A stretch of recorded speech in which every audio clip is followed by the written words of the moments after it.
Permítame un momento, diputado del Bosque Villarreal. Solicito atentamente a la Secretaría proceda a dar lectura a la reserva del artículo 29 de la Ley del Infonavit, presentada por el diputado del Bosque Villarreal. Con gusto. Artículo 29, 1 al 11, debe decir, tercer párrafo, en caso de sustitución patronal, el patrón sustituido será solidariamente responsable con el nuevo de las obligaciones derivadas de esta ley, nacidas antes de la fecha de la sustitución, hasta por el término de 3 meses, concluido el cual todas las responsabilidades serán atribuibles al nuevo patrón sin excepción alguna. ¿Es cuánto? Gracias, diputada secretaria. Adelante, por favor, diputado del Bosque. Con su permiso, presidenta, compañeras, compañeros legisladores, buenas noches. Pues hay un dicho popular que dice que no hay que pedirle peras al olmo. Y hoy sabíamos por adelantado cuáles iban a ser los posicionamientos de los representantes del PRI y del PAN, con honrosas excepciones. No podíamos esperar otra cosa, así como no hay que pedirle peras al olmo, no hay que pedirle humanidad ni conciencia a la oposición.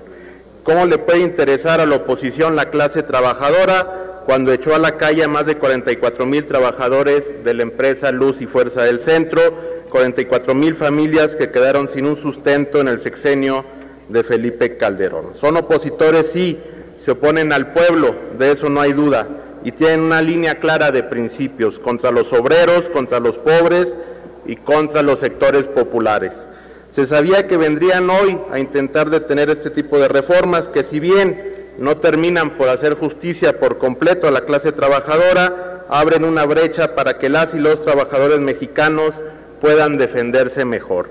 La identidad del pueblo con la Cuarta Transformación no solo se mantiene, sino que se va arraigando, y con reformas como estas que benefician al menos a 862,000 trabajadoras y trabajadores, se afianza aún más, porque esa es la Cuarta Transformación. Un combate codo a codo con la clase trabajadora, con la gente de a pie, y desde el Poder Legislativo se trata de modificar y hacer leyes que beneficien a los sectores, no solo a los más desprotegidos, sino a los sectores que permiten el funcionamiento de este país, a los que mueven al país.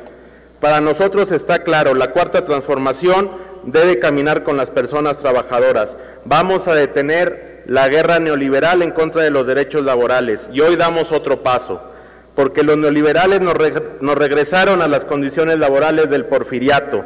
Hoy queremos recuperar derechos que fueron arrebatados y luchar en pleno 2021 por regresar a los trabajadores derechos básicos como vacaciones, aguinaldos y seguridad social. Es lo mínimo que podemos hacer, porque eso fue el neoliberalismo, una auténtica revolución en favor de los patrones y en contra de los trabajadores.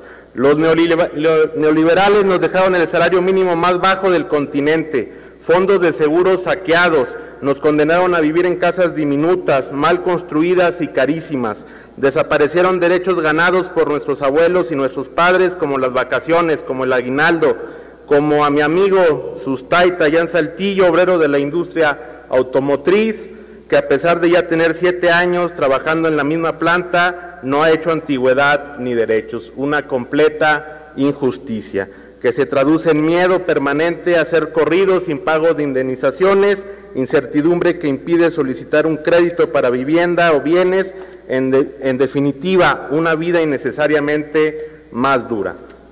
Desde la Cuarta Transformación ya aumentamos 50% el salario mínimo en 2 años y aún es insuficiente.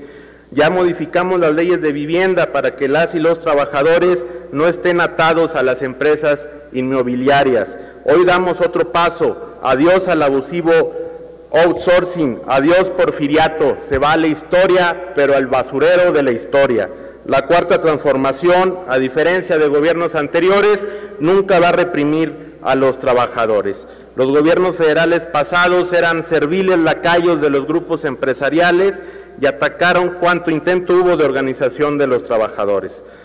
Con esta reforma, como la de hoy, como con el aumento del salario mínimo y la no represión a los trabajadores, tenemos ejemplos de victorias de la clase obrera, como las maquiladoras en Matamoros, Tamaulipas, que lograron aumentos salariales sin precedentes Y hace unas semanas, trabajadoras administrativas de la Universidad Autónoma de Puebla también lograron acabar con el esquema de outsourcing de su universidad, acción que va a garantizar que más de 800 familias tengan acceso a derechos sociales, derechos laborales básicos, madres con guarderías, con derechos laborales garantizados y certeza laboral.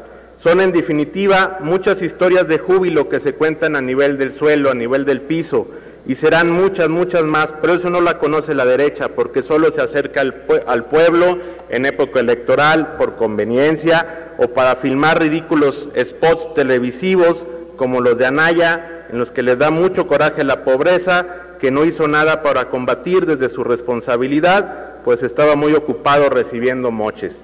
El trabajo en esta legislatura es de la mano con los movimientos populares. Ahí es donde realmente está el sentido de nuestra labor y la lucha la vamos a continuar desde la trinchera que nos toque, le pese a quien le pese. ¡Vivan las y los trabajadores de este país! ¡Viva la Cuarta Transformación! Es cuanto.